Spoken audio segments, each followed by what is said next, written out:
श्री गणेशाय नमः। नारायणं नमस्कृत्य नरं चैव नरोत्तमं देवीं सरस्वतीं व्यासं ततो जयमुदीरयेत्। संक्षिप्त महाभारत सभा पर्व अध्याय 76 से 81। अध्याय 76 पांडवों की दिग्विजय। वैशंपायन जी कहते हैं, जन्मेजय, एक दिन अर्जुन ने धर्मराज युधिष्ठिर से कहा कि यदि आप आज्ञा दें तो मैं दिग्विजय के लिए जाऊं और पृथ्वी के सभी राजाओं से आपके लिए कर वसूल करूं। युधिष्ठिर ने अर्जुन को उत्साहित करते हुए कहा, अवश्य, तुम्हारी विजय निश्चित है। युधिष्ठिर की आज्ञा प्राप्त करके चारों भाइयों ने दिग्विजय यात्रा की। जन्मेजय, यद्यपि चारों भाइयों ने एक साथ ही चारों दिशाओं पर विजय प्राप्त की थी, फिर भी मैं तुम्हें उनका कर्मशः वर्णन सुनाऊंगा। जन्मेजय, अर्जुन ने उत्तर दिशा की विजय का भार लिया था। उन्होंने पहले साधारण पराक्रम से ही आनर्त, कालकूट और कुलिंद देशों पर विजय प्राप्त करके सेना सहित सुमंडल को जीत लिया। सुमंडल को साथी बनाकर शाकल द्वीप और प्रतिविंध्य पर्वत के राजाओं पर विजय प्राप्त की। 7 द्वीप के राजाओं में से शाकल द्वीप वालों ने बड़ा घमासान युद्ध किया, परंतु अर्जुन के बाणों के सामने उन्हें हारना ही पड़ा। उनकी सहायता से अर्जुन ने प्राग ज्योतिषपुर पर चढ़ाई की। वहां के प्रतापी राजा का नाम भगदत्त था। भगदत्त के सहायक किरात, चीन आदि बहुत से समुद्री देशों के लोग भी थे। 8 दिन तक भयंकर युद्ध होने के बाद भी अर्जुन का पूर्ववत उत्साह देखकर भगदत्त ने मुस्कुराते हुए कहा, महाबाहु अर्जुन, तुम्हारा पराक्रम तुम्हारे ही योग्य है। तुम देवराज इंद्र के पुत्र हो ना। इंद्र से मेरी मित्रता है और मैं उनसे कम वीर नहीं हूँ, इसलिए मैं तुमसे युद्ध नहीं कर सकता। बेटा, मैं तुम्हारी इच्छा पूर्ण करूँगा, बताओ क्या चाहते हो। अर्जुन ने कहा, राजन, कुरुवंश शिरोमणि सत्य प्रतिज्ञा धर्मराज युधिष्ठिर राजसूय यज्ञ करना चाहते हैं। मेरी हार्दिक अभिलाषा है कि वे चक्रवर्ती सम्राट हों। आप उन्हें कर दीजिए। आप मेरे पिता इंद्र के मित्र और मेरे हितैषी हैं, इसलिए मैं आपको आज्ञा तो दे नहीं सकता। आप प्रेम भाव से ही उन्हें भेंट दीजिए। भगदत्त ने कहा, अर्जुन, धर्मराज युधिष्ठिर भी तुम्हारे ही समान मेरे प्रेम पात्र हैं। मैं तुम्हारी इच्छा पूर्ण करूंगा, और कोई बात हो तो कहो। वीर अर्जुन ने उनके प्रति कृतज्ञता प्रकट करके आगे की यात्रा प्रारंभ की। अर्जुन ने कुबेर के द्वारा सुरक्षित उत्तर दिशा में बढ़कर पर्वतों के भीतर, बाहर और आसपास के सब स्थानों पर अधिकार कर लिया।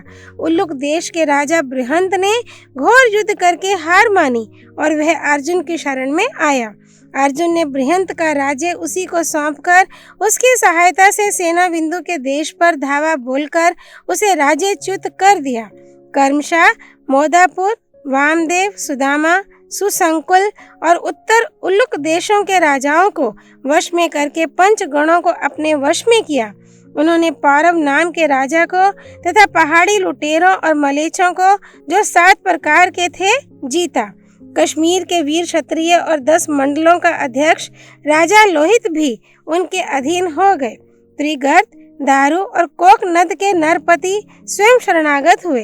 अर्जुन ने अभिसारी पर अधिकार करके उरक देश के राजा रोचमान को हराया और बहालिक वीरों को अपने अधीन करके दरत, कंबोज और ऋषिक देशों को अपने अधीन किया। ऋषिक देश में तोते के उदर के समान हरे रंग के 8 घोड़े लिए निकुट और पूरे हिमालय पर विजय वैजयंती फहराकर धवलगिरी पर सेना का पड़ाव डाला। अर्जुन कर्मशा किम पुरुष वर्ग के अधिपति द्रुमपुत्र और हाटक देश के रक्षक गुहेकों को हराकर मानसरोवर पहुंचे। वहां ऋषियों के पवित्र आश्रमों के दर्शन हुए। वहीं से हाटक देश के आसपास बसे प्रांतों पर भी अधिकार कर लिया। तदनंतर अर्जुन ने उत्तरी हरिवर्ष पर विजय प्राप्त करनी चाहिए, परंतु वहां प्रवेश करते न करते बड़े वीर और विशालकाय द्वारपालों ने आकर प्रसन्नता से कहा, अवश्य ही आप कोई असाधारण पुरुष हैं, क्योंकि यहाँ तक पहुँचना सबके लिए सुगम नहीं है। आप यहाँ आ गए, यही विजय है। यहाँ की कोई भी वस्तु मनुष्य शरीर से नहीं देखी जा सकती, इसलिए दिग्विजय की तो कोई बात ही नहीं है। हम लोग आप पर प्रसन्न हैं, आपका कोई काम हो तो कर सकते हैं। अर्जुन ने हंसते हुए कहा, मैं अपने बड़े भाई धर्मराज युधिष्ठिर को चक्रवर्ती सम्राट बनाने के लिए दिग्विजय कर रहा हूँ।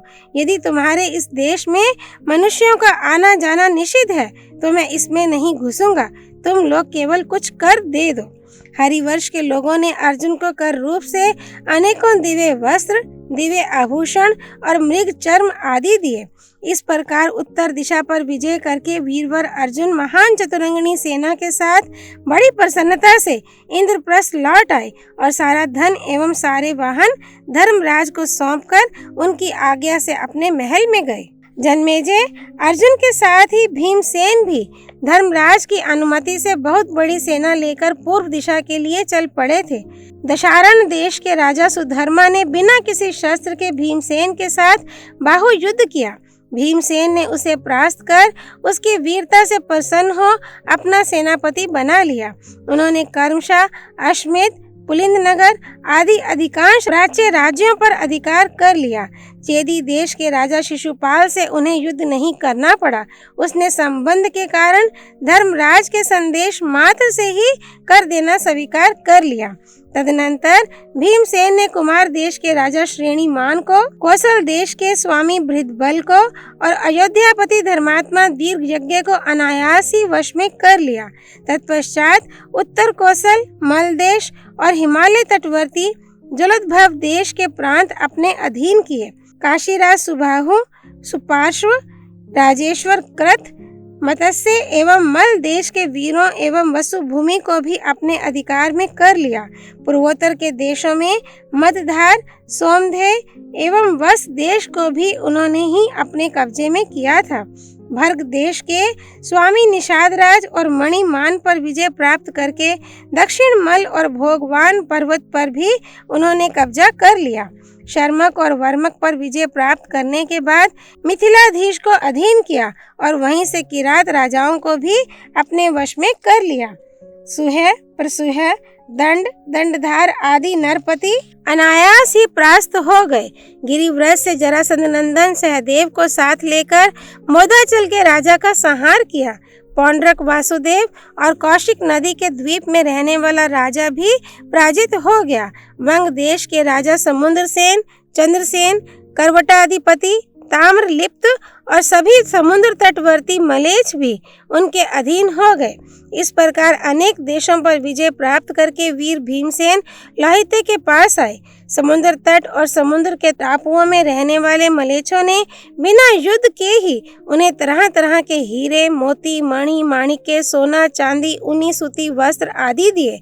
उन्होंने धन से भीमसेन को संतुष्ट कर दिया। भीमसेन सब धन लेकर इंद्रप्रस्थ लौट आए और उन्होंने बड़े प्रेम से सारा का सारा धन अपने बड़े भाई धर्मराज को सौंप दिया।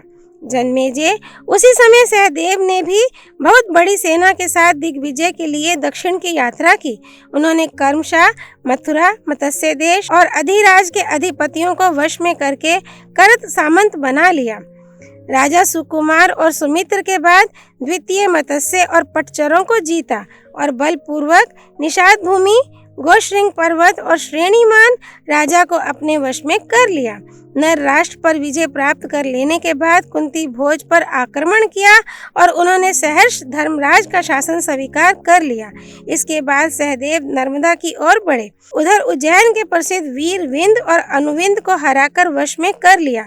नाटकीय और हेरंबकों को परास्त कर मारुत तथा मुंज ग्राम पर अधिकार कर लिया। उन्होंने कर्मशा, अर्बुद, वातराज और पुलिंदा को हराकर पांडे नरेश पर विजय प्राप्त की और किष्किंधा के मैंद एवं द्विविद को जीता तथा माहिष्मति पर धावा बोल दिया। भयंकर युद्ध के बाद महाराज नील उनके करत सामंत बन गए। आगे बढ़कर त्रिपुर रक्षक और परवेश्वर को वश में किया। सुराष्ट्र देश के स्वामी कौशिकाचार्य आकृति पर विजय प्राप्त करके भोज कट के रुक्मी और निषद के भीष्मक के पास दूत भेजा। उन लोगों ने श्री कृष्ण के संबंध के कारण बड़े प्रेम से सहदेव की आज्ञा मान ली। वहां से चलकर शूर्पणख, तालाकट, दंडक और समुद्री टापुओं को अपने अधीन करते हुए मलेच्छ, निषाद, पुरुषाद, कर्ण प्रावरण एवं कालमुख संज्ञक मनुष्य तथा राक्षसों पर विजय प्राप्त की। कोलाचल, सुरभि पट्टन, ताम्रद्वीप और राम पर्वत उनके वश में हो गए। राजा तिमिंगल, जंगली केरल, एक पैर वाले पुरुष तथा संजयंती नगरी उनकी हो गई। पाषंड और करहाटक भी अलग नहीं रह गए।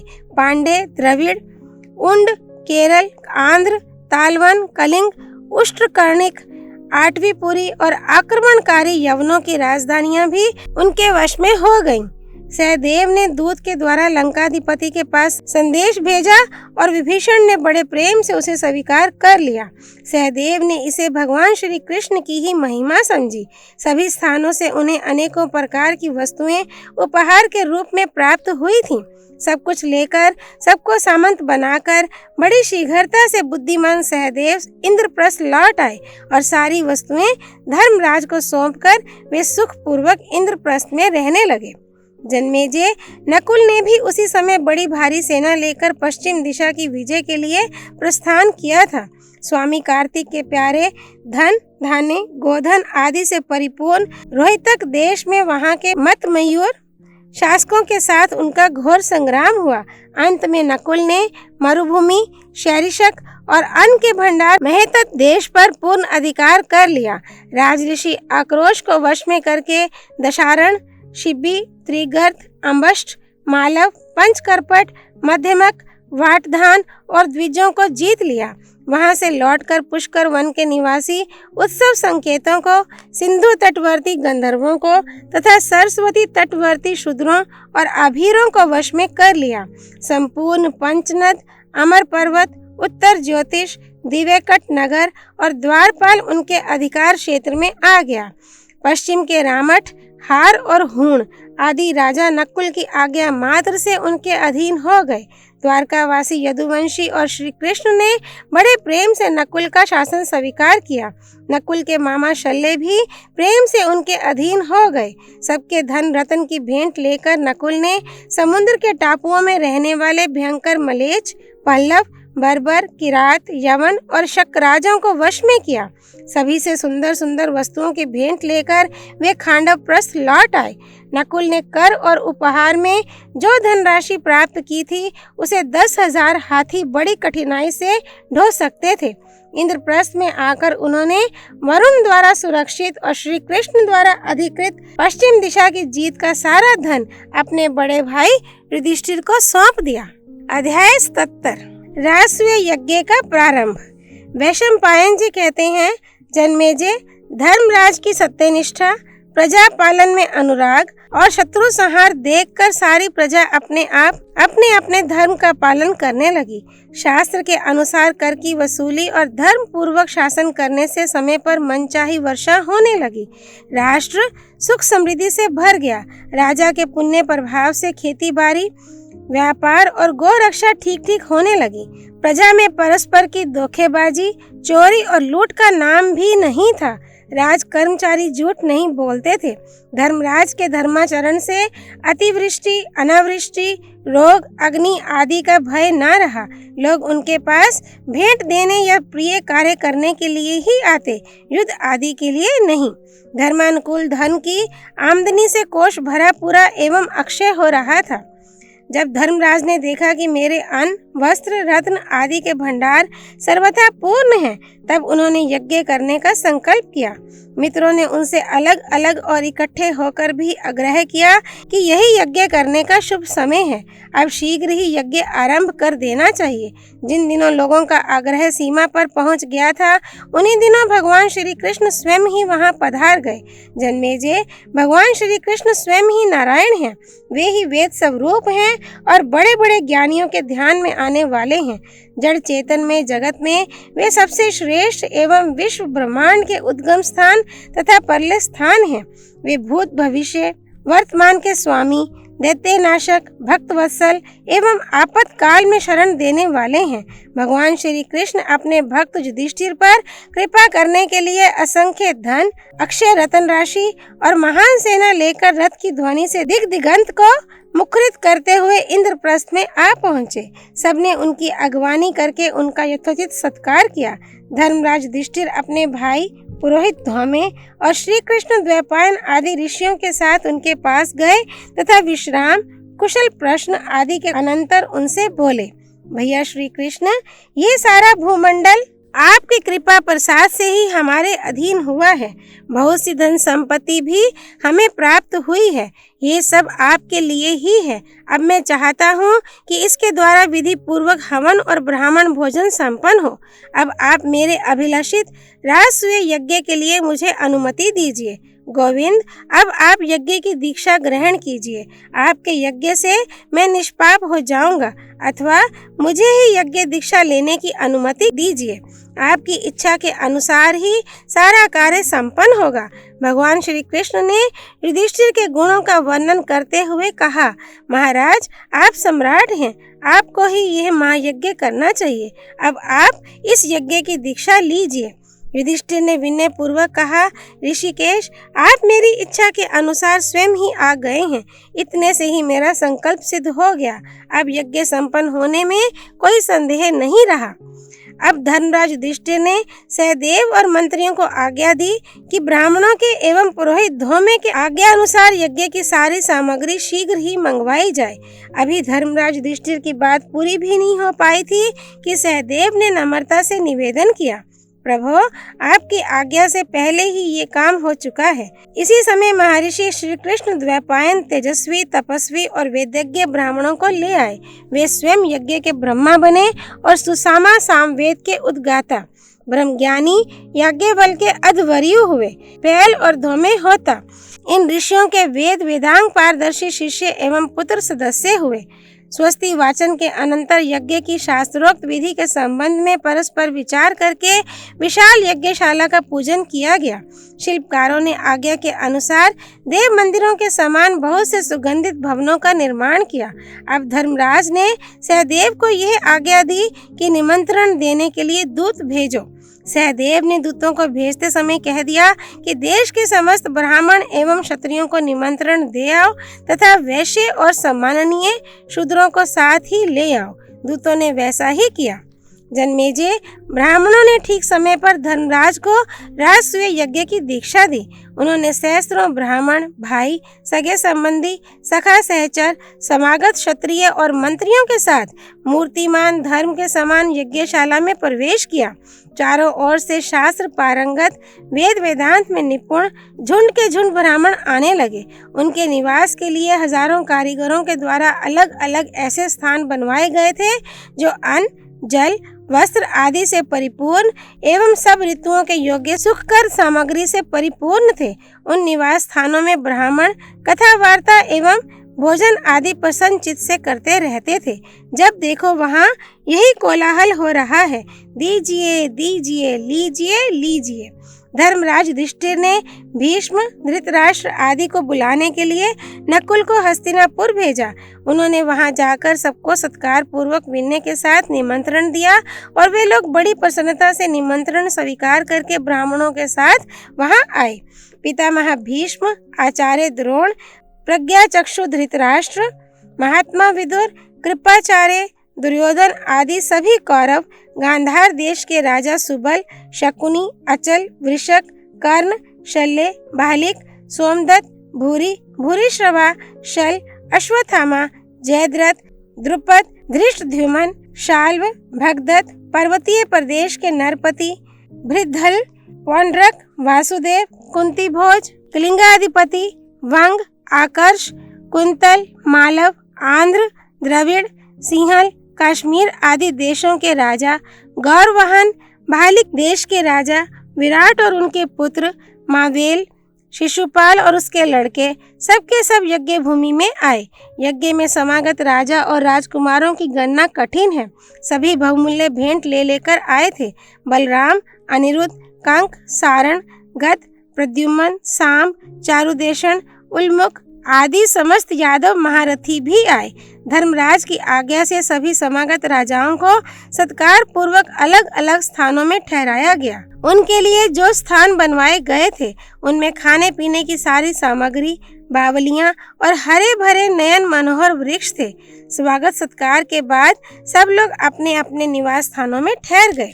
धर्मराज युधिष्ठिर ने भीष्म पितामह और गुरु द्रोणाचार्य के चरणों में प्रणाम करके प्रार्थना की, आप लोग इस यज्ञ में मेरी सहायता कीजिए। इस विशाल धनागार को अपना ही समझिए और इस प्रकार कार्य कीजिए जिससे मेरा मनोरथ सफल हो। यज्ञ दीक्षित धर्मराज ने उन लोगों की सम्मति से सबको एक एक कार्य सौंप दिया। दुशासन भोजन संबंधी पदार्थों की देखभाल में, अश्वत्थामा ब्राह्मणों की सेवा शुश्रूषा में और संजय राजाओं के स्वागत सत्कार में नियुक्त किए गए। भीष्म पितामह द्रोणाचार्य सभी कार्यों और कर्मचारियों का निरीक्षण करने लगे। कृपाचार्य सोने चांदी और रत्नों की देखभाल तथा दक्षिणा देने के कार्य पर नियुक्त हुए। बालिक, धृतराष्ट्र, सोमदत्त और जयद्रथ घर के स्वामी की तरह स्थित हुए। धर्म के मर्मज्ञ महात्मा विदुर खर्च करने के काम में और दुर्योधन भेंट में आए हुए पदार्थों को रखने के काम में लगे। भगवान श्री कृष्ण ने स्वयं ही ब्राह्मणों के पांव पखारने का काम अपने जिम्मे लिया। इसी प्रकार सभी प्रतिष्ठित व्यक्तियों ने अपने अपने जिम्मे किसी न किसी सेवा का भार लिया। जन्मेजय धर्मराज युधिष्ठिर का दर्शन करके कृतकृत्य होने के लिए वहां जितने लोग उपस्थित हुए थे उनमें से किसी ने सहस्त्र मुद्रा से कम भेंट नहीं दी। सभी चाहते थे कि केवल मेरे ही धन से यज्ञ संपन्न हो जाए। सेना के व्यूह, विचित्र विमानों की पंक्तियां, रत्नों की राशि, लोकपालों के विमान, ब्राह्मणों के स्थान और राजाओं की भीड़ से युधिष्ठिर के राजसूय यज्ञ की शोभा बहुत ही बढ़ गई। धर्मराज युधिष्ठिर का ऐश्वर्य लोकपाल वरुण के समकक्ष था। उन्होंने यज्ञ में 6 अग्नियों की स्थापना करके पूरी दक्षिणा लेकर यज्ञ के द्वारा भगवान का यजन किया। अतिथि अभ्यागतों को मुंह मांगी वस्तुएं देकर संतुष्ट किया। सबके खा पी लेने पर भी बहुत सा अन्न बच रहा। उस उत्सव समारोह में जिधर देखिए उधर ही हीरे मोतियों के उपहार की धूम मची है।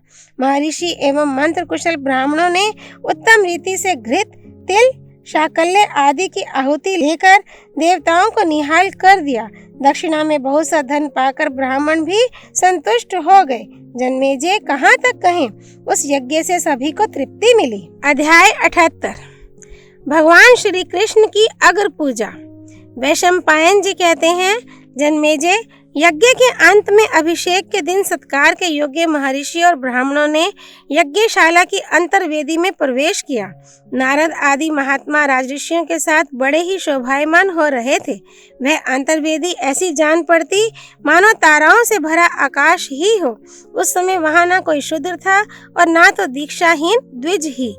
धर्मराज की राज्य लक्ष्मी और यज्ञ विधि देखकर देव ऋषि नारद को बड़ी प्रसन्नता हुई। क्षत्रियों का समूह देखकर उन्हें पहले की वह घटना याद आ गई जो भगवान के अवतार के संबंध में ब्रह्मलोक में हुई थी।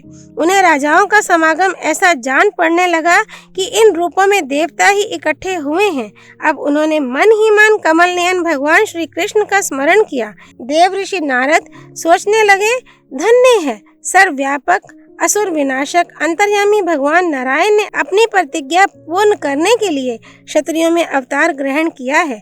जिन्होंने पहले देवताओं को यह आज्ञा दी थी कि तुम लोग पृथ्वी में अवतार लेकर संहार कार्य पूरा करो और फिर अपने लोकों में आ जाओ, वही कल्याणकारी जगन्नाथ भगवान श्री कृष्ण यदुवंश में अवतीर्ण हुए हैं। देवराज इंद्र आदि समस्त महान पुरुष जिनके बाहुबल की उपासना करते हैं, वही प्रभु यहाँ मनुष्य के समान बैठे हैं। स्वयं प्रकाश महाविष्णु इस बलशाली क्षत्रिय वंश को अवश्य ही पुनः निगल जाएंगे। भगवान श्री कृष्ण ही समस्त यज्ञों के द्वारा आराध्य, सर्वशक्तिमान एवं अंतर्यामी हैं। इस प्रकार के विचार में देव ऋषि नारद डूब गए। उसी समय महात्मा भीष्म ने धर्मराज युधिष्ठिर से कहा, राजन, अब तुम सब समागत राजाओं का यथा योग्य सत्कार करो। आचार्य, ऋत्विज, संबंधी, स्नातक, राजा और प्रिय व्यक्ति को यदि ये 1 वर्ष में अपने यहाँ आवे तो विशेष पूजा अर्घ्यदान करना चाहिए। ये सभी लोग हमारे यहाँ बहुत दिनों के बाद आए हैं, इसलिए तुम सबकी अलग अलग पूजा करो और इनमें जो सर्वश्रेष्ठ हो उसकी सबसे पहले। धर्मराज ने पूछा, पितामह कृपा करके बतलाइए, इन समागत सज्जनों में हम लोग सबसे पहले किसकी पूजा करें? आप किसे सबसे श्रेष्ठ और पूजा के योग्य समझते हैं? शांतनु नंदन भीष्म ने कहा, धर्मराज, पृथ्वी में यदुवंश शिरोमणि भगवान श्री कृष्ण ही सबसे बढ़कर पूजा के पात्र हैं। क्या तुम नहीं देख रहे हो कि उपस्थित सदस्यों में भगवान श्री कृष्ण अपने तेज, बल और पराक्रम से वैसे ही दीप्यमान हो रहे हैं जैसे छोटे छोटे तारों में भुवन भास्कर भगवान सूर्य। जैसे तमसाच्छन्न स्थान सूर्य के शुभागमन से और वायुहीन स्थान वायु के संचार से जीवन ज्योति से जगमगा उठता है, वैसे ही भगवान श्री कृष्ण के द्वारा हमारी सभा आह्लादित और प्रकाशित हो रही है। भीष्म की आज्ञा मिलते ही प्रतापी सहदेव ने विधि पूर्वक भगवान श्री कृष्ण को अर्घ्य दान किया और श्री कृष्ण ने शास्त्रोक्त विधि के अनुसार उसे स्वीकार किया। चारों ओर आनंद मनाया जाने लगा। अध्याय 89। शिशुपाल का क्रोध, युधिष्ठिर का समझाना और भीष्म आदि का कथन। वैशंपायन जी कहते हैं, जन्मेजय, चेदीराज शिशुपाल भगवान श्री कृष्ण की अग्र पूजा देखकर चिढ़ गया। उसने भरी सभा में भीष्म पितामह और धर्मराज युधिष्ठिर को धिक्कारते हुए श्री कृष्ण को फटकारना शुरू किया। उसने कहा, बड़े बड़े महात्माओं और राजर्षियों के उपस्थित रहते राजा के समान राजोचित पूजा का पात्र कृष्ण नहीं हो सकता। महात्मा पांडवों ने कृष्ण की पूजा करके अपने योग्य काम नहीं किया है। पांडवों, अभी तुम लोग बालक हो, तुम्हें सूक्ष्म धर्म का ज्ञान नहीं है। भीष्म पितामह भी सठिया गए हैं, इनकी दृष्टि दीर्घदर्शनी नहीं रह गई है।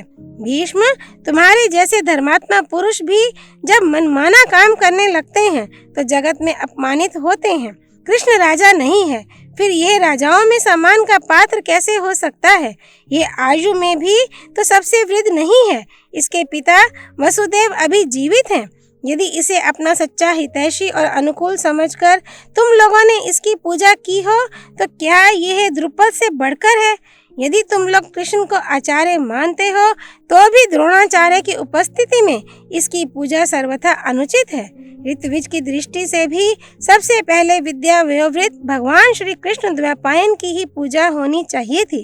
युधिष्ठिर, इच्छा मृत्यु पुरुष श्रेष्ठ भीष्म पितामह के रहते तुमने कृष्ण का पूजन कैसे किया? शास्त्र पारदर्शी वीर अश्वत्थामा के सामने कृष्ण की पूजा भला किस दृष्टि से उचित हो सकती है? पांडवों, राजाधिराज दुर्योधन, भरत वंश के आचार्य महात्मा कृप, किम पुरुषों के आचार्य द्रुम तथा पांडु के समान माननीय सर्व सद्गुण संपन्न भीष्मक को छोड़कर उनकी उपस्थिति में तुमने कृष्ण की पूजा का अनर्थ कैसे कर डाला? ये कृष्ण ना ऋत्विज है, ना राजा है और ना तो आचार्य ही है। फिर तुमने किस कामना से इसकी पूजा की है? यदि तुम्हें कृष्ण की ही अगर पूजा करनी थी तो इन राजाओं को, हम लोगों को बुलाकर इस प्रकार अपमान तो नहीं करना चाहिए था। हम लोग भय, लोभ आदि के कारण तुम्हें कर नहीं देते। हम तो ऐसा समझते थे कि यह सीधा साधा धर्मात्मा मनुष्य है, ये सम्राट हो जाए तो अच्छा ही है। सो तुम इस गुणहीन कृष्ण की पूजा करके हम लोगों का तिरस्कार कर रहे हो। तुम अचानक ही धर्मात्मा के रूप में प्रख्यात हो गए, तभी तो तुमने इस धर्मच्युत की पूजा करके अपनी बुद्धि का दिवालियापन दिखलाया है। शिशुपाल ने भगवान श्री कृष्ण की ओर मुंह करके कहा, कृष्ण, मैं मानता हूँ कि पांडव बेचारे डरपोक और तपस्वी हैं। इन्होंने यदि ठीक ठीक नहीं समझा तो तुम्हें तो जना देना चाहिए था कि तुम किस पूजा के अधिकारी हो। यदि कायरता और मूर्खतावश इन्होंने तुम्हारी पूजा कर भी दी तो तुमने अयोग्य होकर उसे स्वीकार क्यों किया? जैसे कुत्ता लुक छिपकर जरा सा घी चाट ले और अपने को धन्य धन्य मानने लगे, वैसे ही तुम यह अयोग्य पूजा स्वीकार करके अपने को बड़ा मान रहे हो। तुम्हारी इस अनुचित पूजा से हम राजाओं का कोई अपमान नहीं होता। ये पांडव तो स्पष्ट रूप से तुम्हारा ही तिरस्कार कर रहे हैं। नपुंसक का ब्याह करना, अंधे को रूप दिखाना, राज्यहीन को राजाओं में बैठा देना जिस प्रकार अपमान है, वैसे ही तुम्हारी यह पूजा भी। हमने युधिष्ठिर, भीष्म और तुमको देख लिया, तुम सब एक से एक बढ़कर हो। ऐसा कहकर शिशुपाल अपने आसन से उठ खड़ा हुआ और कुछ राजाओं को साथ लेकर वहां से जाने के लिए तैयार हो गया।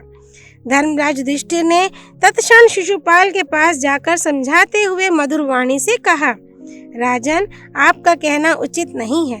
कड़वी बात कहना निरर्थक तो है ही, अधर्म भी है। हमारे पितामह भीष्म धर्म का रहस्य ना जानते हो, ऐसा नहीं है। आप व्यर्थ उनका तिरस्कार मत कीजिए। देखिए, यहाँ आपसे भी विद्या वयोवृद्ध बहुत से राजा उपस्थित हैं। उन्हें भगवान श्री कृष्ण की पूजा बुरी नहीं मालूम हुई है। आपको भी उन्हीं के समान इसके संबंध में कुछ नहीं कहना चाहिए। चेदी नरेश, पितामह भीष्म ही भगवान श्री कृष्ण के वास्तविक स्वरूप को जानते हैं। श्री कृष्ण के संबंध में उनके जैसा तत्व ज्ञान आपको नहीं है। युधिष्ठिर इस प्रकार कह ही रहे थे कि भीष्म पितामह ने उन्हें संबोधन करके कहा, धर्मराज, भगवान श्री कृष्ण त्रिलोकी में से सबसे श्रेष्ठ हैं। जो उनकी पूजा को अंगीकार नहीं करता, उससे अनुनय विनय करना अनुचित है। क्षत्रिय धर्म के अनुसार जो जिसे युद्ध में जीत लेता है, वह उससे श्रेष्ठ माना जाता है। भगवान श्री कृष्ण ने इन उपस्थित राजाओं में से किस पर विजय नहीं प्राप्त की है? एक का भी नाम तो बतलाओ। ये केवल हमारे ही पूजे हों ऐसी बात नहीं, सारा जगत इनकी उपासना करता है। इन्होंने सब पर विजय प्राप्त की हो, इतना ही नहीं, संपूर्ण जगत सर्वात्मना इन्हीं के आधार पर स्थित है। मैं मानता हूँ कि यहाँ बहुत से गुरुजन और पूज्य उपस्थित हैं, फिर भी पूर्वोक्त कारण से हम भगवान श्री कृष्ण की ही पूजा कर रहे हैं। भगवान श्री कृष्ण की पूजा का निषेध करने का अधिकार किसी को भी नहीं है। मैंने अपने विशाल जीवन में बड़े बड़े ज्ञानियों का सत्संग किया है और उनके मुंह से सकल गुणों के आश्रय भगवान श्री कृष्ण के दिव्य गुणों का वर्णन सुना है। यहाँ आए हुए श्रेष्ठ पुरुषों की सम्मति भी मैंने जान ली है। इन्होंने अपने जन्म से लेकर अब तक जितने कर्म किए हैं, उनका मैंने श्रेष्ठ पुरुषों से श्रवण किया है। शिशुपाल, हम लोग केवल स्वार्थवश संबंध के कारण अथवा उपकारी होने से ही भगवान श्री कृष्ण की पूजा नहीं करते। हमारे पूजा करने का कारण तो यह है कि भगवान श्री कृष्ण जगत के समस्त प्राणियों के लिए सुखकारी हैं और समस्त श्रेष्ठ पुरुष उनकी पूजा करते हैं। यहाँ जितने लोग हैं, उन सबकी बच्चे बच्चे की परीक्षा हमने ले ली है।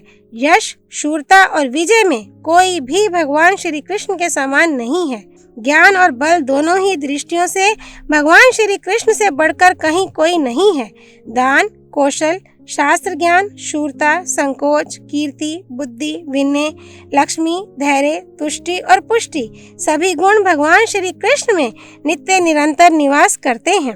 परम ज्ञानी श्री कृष्ण हमारे आचार्य, पिता और गुरु हैं। सब लोगों को इसमें हार्दिक सहयोग देना चाहिए था। वे हमारे ऋत्विज, गुरु, विवाहित, स्नातक, राजा, प्रिय, मित्र सब कुछ हैं। इसीलिए हमने उनकी अग्र पूजा की है। भगवान श्री कृष्ण ही संपूर्ण विश्व की उत्पत्ति एवं परलय के स्थान हैं। उनकी क्रीड़ा के लिए ही सारा जड़ चेतन जगत है। वे ही अव्यक्त प्रकृति हैं और वे ही सनातन करता हैं। जन्मने मरने वाले समस्त पदार्थों से वे परे हैं, इसलिए सबसे बढ़कर पूजनीय हैं। बुद्धि, मन, महतत्व, वायु, तेज, जल, आकाश, पृथ्वी और चारों प्रकार के सब प्राणी भगवान श्री कृष्ण के आधार पर ही स्थित हैं। सूर्य, चंद्रमा, ग्रह, नक्षत्र, दिशा, विदिशा सबके सब श्री कृष्ण में ही स्थित हैं। जैसे वेदों में अग्निहोत्र, छंदों में गायत्री, मनुष्यों में राजा, नदियों में समुद्र, नक्षत्रों में चंद्रमा, ज्योतिष चक्र में सूर्य, पर्वतों में मेरु और पक्षियों में गरुड़ श्रेष्ठ हैं, वैसे ही त्रिलोकी की ऊर्ध्व, मध्यम और अधोलोक रूप त्रिविधि गतियों में भगवान श्री कृष्ण ही सर्वश्रेष्ठ हैं। शिशुपाल तो अभी कल का अबोध बालक है। उसे इस बात का ज्ञान नहीं कि भगवान श्री कृष्ण सर्वदा सर्वत्र सब रूपों में विद्यमान है। इसी से वह ऐसा कह रहा है। जो सदाचारी एवं बुद्धिमान पुरुष धर्म का मर्म जानना चाहता है, उसे जैसा धर्म का तत्व ज्ञान होता है, वैसा शिशुपाल को नहीं है। इसे तो कभी सच्ची जिज्ञासा ही नहीं हुई। यहाँ जितने छोटे बड़े राजऋषि महर्षि उपस्थित हैं, उनमें कौन ऐसा है जो भगवान श्री कृष्ण को पूज्य नहीं मानता और उनकी पूजा नहीं करता? एकमात्र शिशुपाल इस पूजा को बुरा समझता है। वह समझा करे। वह जो ठीक समझे कर सकता है। भीष्म पितामह इतना कहकर चुप हो गए। अब माद्री नंदन सहदेव ने कहा, भगवान श्री कृष्ण परम पराक्रमी हैं। उनकी मैंने पूजा की है। जिन्हें ये बात सहन नहीं हो रही है उनके सिर पर मैं लात मारता हूँ। मेरे इतना कहने के बाद जिसको विरोध करना हो वह बोले, मैं उसका वध करूँगा। सभी बुद्धिमान हमारे आचार्य, पिता, गुरु एवं पूजनीय भगवान श्री कृष्ण की पूजा का समर्थन करें। सहदेव ने इस प्रकार कहकर जोर से लात पटकी, परंतु उन मानी और बलवान राजाओं में से किसी की जीभ तक ना हिली। आकाश से सहदेव के सिर पर पुष्पों की वर्षा होने लगी और अदृश्य रूप से साधु साधु की ध्वनि सुनाई पड़ने लगी। देव ऋषि नारद भी वहीं बैठे थे। उनकी सर्वज्ञता प्रसिद्ध है। उन्होंने सबके सामने बड़े स्पष्ट शब्दों में कहा कि जो लोग कमल नयन भगवान श्री कृष्ण की पूजा नहीं करते उन्हें जिंदा रहने पर भी मुर्दा ही समझना चाहिए। उनके साथ तो कभी बात तक नहीं करनी चाहिए। इसके अनंतर सहदेव ने ब्राह्मण और क्षत्रियों की यथोचित पूजा की। इस प्रकार पूजा का काम समाप्त हुआ। भगवान श्री कृष्ण की पूजा से शिशुपाल क्रोध के मारे आग बबूला हो गया था। उसकी आंखें खून उगल रही थीं। उसने राजाओं को पुकार कर कहा कि मैं सेनापति बनकर खड़ा हूँ। अब आप लोग किस उधेड़ बुन में पड़े हैं? आइए हम लोग डटकर यादवों और पांडवों की सम्मिलित सेना से भिड़ जाएं। इस प्रकार शिशुपाल यज्ञ में विघ्न डालने के लिए राजाओं को उत्साहित कर उनसे सलाह करने लगा। उस समय वे लोग क्रोध से तिलमिला रहे थे। चेहरे पर शिकन पड़ गई थी। वे यही सोच रहे थे कि श्री कृष्ण की पूजा और युधिष्ठिर का यज्ञांत अभिषेक न होने पावे। धर्मराज युधिष्ठिर ने देखा कि बहुत से लोग शुद्ध सागर की भांति उमड़कर युद्ध करना चाहते हैं। तब उन्होंने भीष्म पितामह के पास जाकर कहा, पितामह अब मुझे क्या करना चाहिए? आप यज्ञ की निर्विघ्न समाप्ति और प्रजा के हित का उपाय बतलाइए। भीष्म पितामह ने कहा, बेटा डरने की कोई बात नहीं। क्या कभी कुत्ता सिंह को मार सकता है? मैंने पहले ही तुम्हारे कर्तव्य का निश्चय कर लिया है। जैसे सिंह के सो जाने पर कुत्ते भौंकते हैं वैसे ही भगवान श्री कृष्ण के चुप रहने से ही ये चिल्ला रहे हैं। मूर्ख शिशुपाल अनजान में इन राजाओं को यमपुरी भेजना चाहता है। निस्संदेह भगवान श्री कृष्ण शिशुपाल का तेज खींच लेना चाहते हैं। ये जिसको खींच लेना चाहते हैं उसी की बुद्धि ऐसी हो जाती है। ये सारे जगत के मूल कारण और परले स्थान है। तुम निश्चिंत रहो। भीष्म पितामह की बात शिशुपाल ने भी सुनी। उसने भीष्म को डांटते हुए कहा, भीष्म तुम्हें सब राजाओं को धमकाते समय शर्म नहीं आती? अरे बूढ़े होकर अपने कुल को क्यों कलंकित करते हो? मूर्ख और घमंडी कृष्ण की प्रशंसा करते समय तुम्हारी जीभ के 100 टुकड़े क्यों नहीं हो जाते? मूर्ख से मूर्ख भी जिसकी निंदा करता है उसी गवालिए की तुम ज्ञानी होकर क्यों प्रशंसा कर रहे हो? यदि इसने बचपन में किसी पक्षी, बक्कासुर, घोड़े, केशी अथवा बैल, वृषभासुर को मार ही डाला तो क्या हुआ? वे कोई युद्ध के उस्ताद तो नहीं थे। यदि इसने चेतनाहीन छकड़े शक्टासुर को पैर मारकर उलट दिया तो क्या चमत्कार हुआ? यदि इसने गोवर्धन पर्वत को 7 दिन तक उठा रखा तो कौन सी अलौकिक घटना घट गई? अरे वह तो दीमकों की बांबी मात्र है। अवश्य ही यह सुनकर हमें आश्चर्य हुआ कि पेटू कृष्ण ने गोवर्धन पर बहुत सा अन्न खा लिया। जिस महाबली कंस का नमक खाकर यह पला था उसी को इसने मार डाला। है न कृतघ्नता की हद? धर्म ज्ञानी जी, धर्म के अनुसार स्त्री, गौ, ब्राह्मण और जिसका अन्न खाए, जिसके आश्रय में रहे उसे नहीं मारना चाहिए।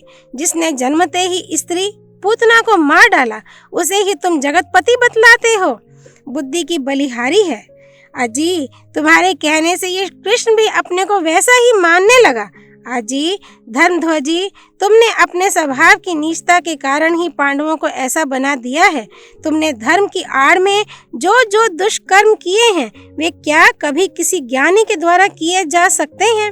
काशी नरेश की कन्या अम्बा शाल को अपना पति बनाना चाहती थी, परंतु तुम उसे बलपूर्वक हर लाए। ये कौन सा धर्म है जी? तुम्हारा ब्रह्मचर्य व्यर्थ है। तुमने नपुंसकता अथवा मूर्खता के कारण ये हट पकड़ रखा है। अब तक तुमने कौन सी उन्नति संपादन की है? हाँ, धर्म की बातें तो बढ़ बढ़कर अवश्य करते हो। सभी लोग जरासंध का आदर करते थे। उन्होंने कृष्ण को दास समझकर ही इसका वध नहीं किया। उनकी हत्या करने में इस कृष्ण ने भीमसेन और अर्जुन के साथ मिलकर जो करतूत की, उसे कौन ठीक समझता है?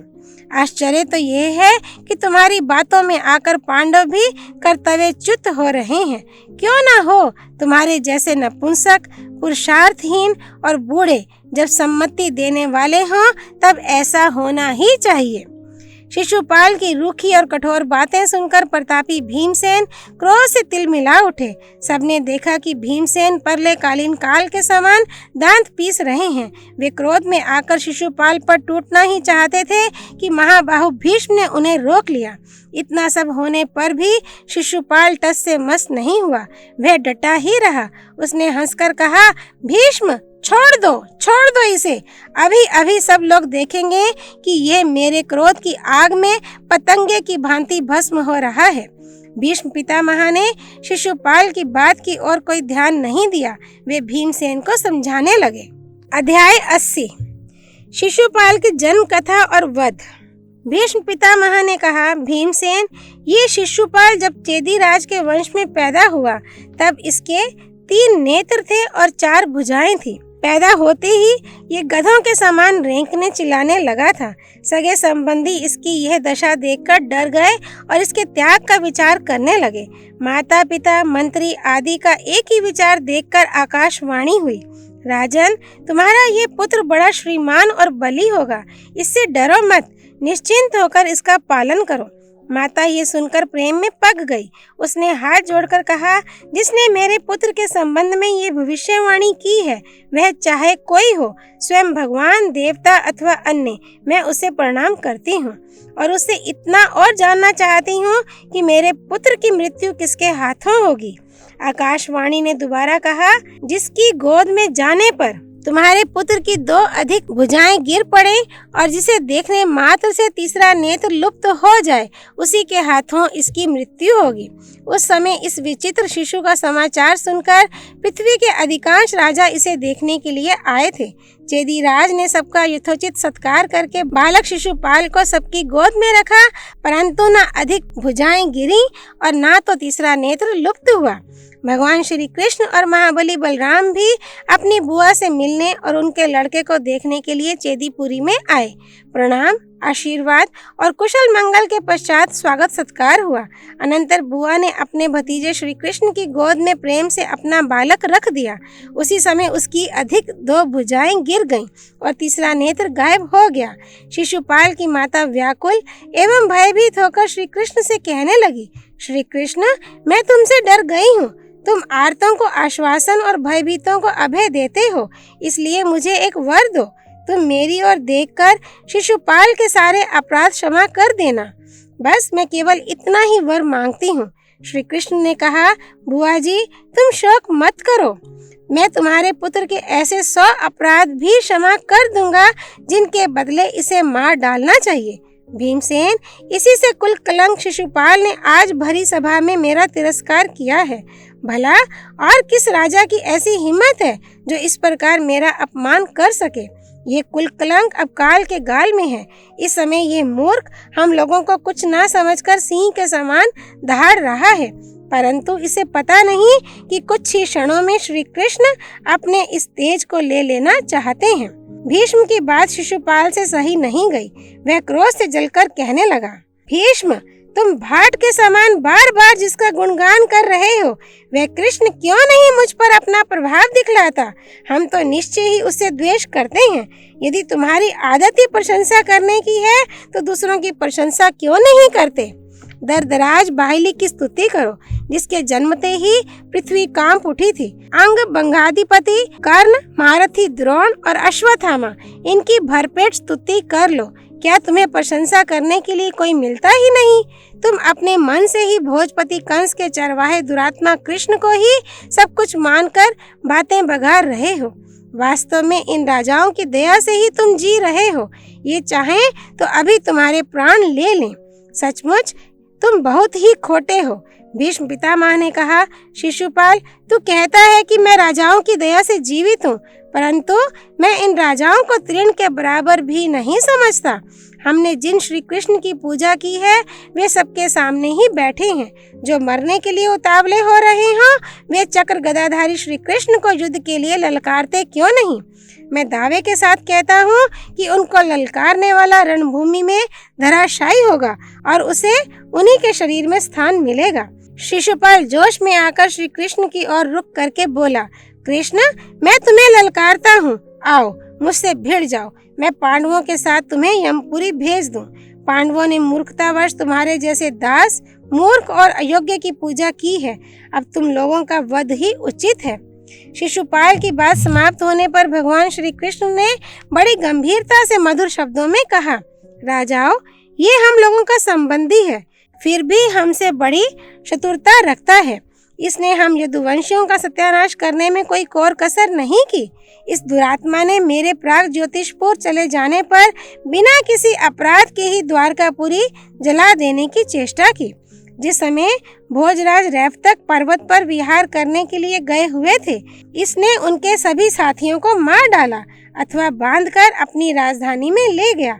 जब मेरे पिता अश्वमेध कर रहे थे तब इस पापात्मा ने उसमें विघ्न डालने के लिए यज्ञ अश्व को पकड़ लिया था। यदुवंशी तपस्वी बबरू की पत्नी जिस समय सौवीर देश के लिए जा रही थी, ये उन्हें देखकर मोहित हो गया और बलपूर्वक हर ले गया।